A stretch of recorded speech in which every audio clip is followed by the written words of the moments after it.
Le Seigneur Dieu m'a donné le langage des disciples, pour que je sache soutenir par une parole celui qui est épuisé.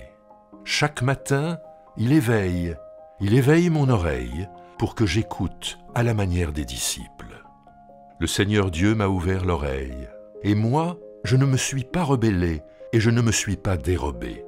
J'ai livré mon dos à ceux qui me frappaient et mes joues à ceux qui m'arrachaient la barbe.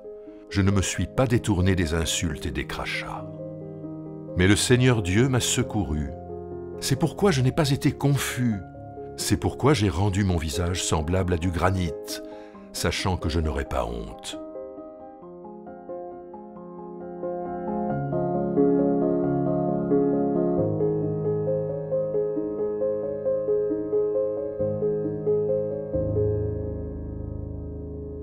Ce texte se situe dans la deuxième partie du livre d'Ésaïe qui évoque le temps de l'exil. Alors l'exil, c'est le moment où le peuple a été déporté à Babylone et donc il a perdu tous ses repères religieux.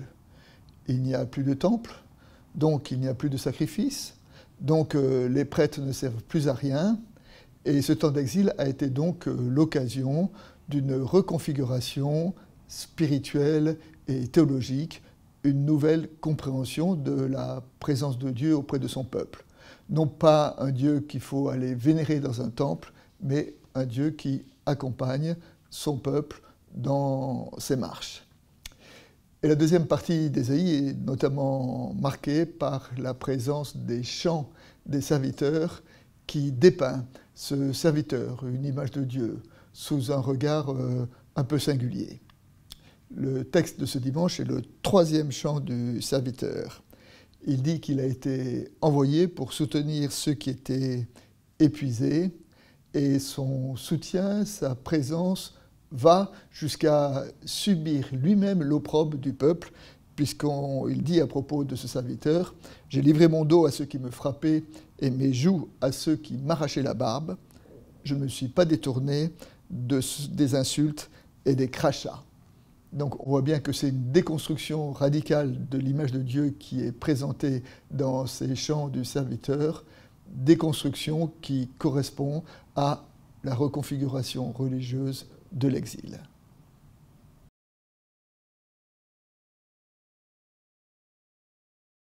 À propos du serviteur, le texte dit d'abord qu'il sait parler au peuple. Le texte dit « Il m'a donné le langage des disciples ». C'est-à-dire que quand il parle au peuple, les peuples entendent que ce serviteur parle sa propre langue, c'est-à-dire ses propres mots, c'est-à-dire le touche par des mots qui rejoignent son intimité, son intériorité la plus profonde. Mais si le serviteur sait parler, c'est d'abord aussi parce qu'il sait écouter. Le texte dit que chaque matin, il éveille mon oreille. Et donc, parler à bon escient, c'est de savoir quand il faut parler et quand il faut se taire. Mais avoir ce discernement-là, cette intelligence-là, nécessite justement une vraie écoute pour acquérir la sagesse de Dieu.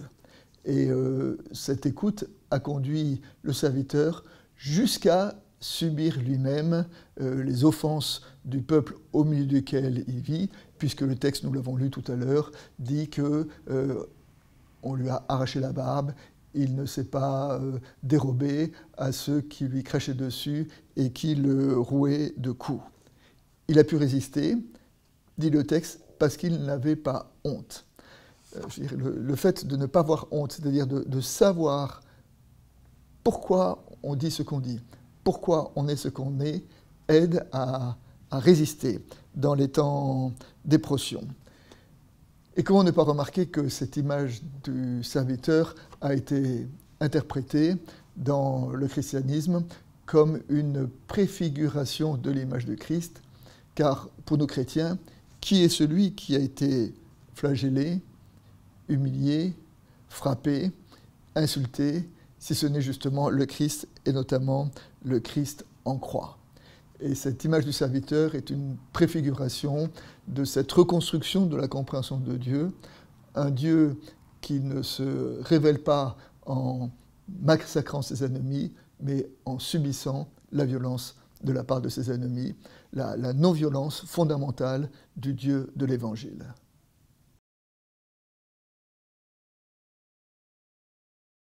Cette nouvelle compréhension de Dieu se trouve notamment en filigrane derrière le récit des rameaux.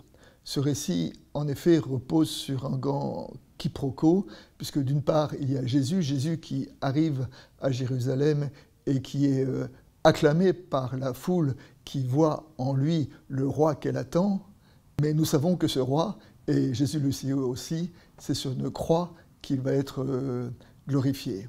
Alors donc il y a une sorte de malentendu entre ce que dit la foule et ce que se prépare à vivre Jésus.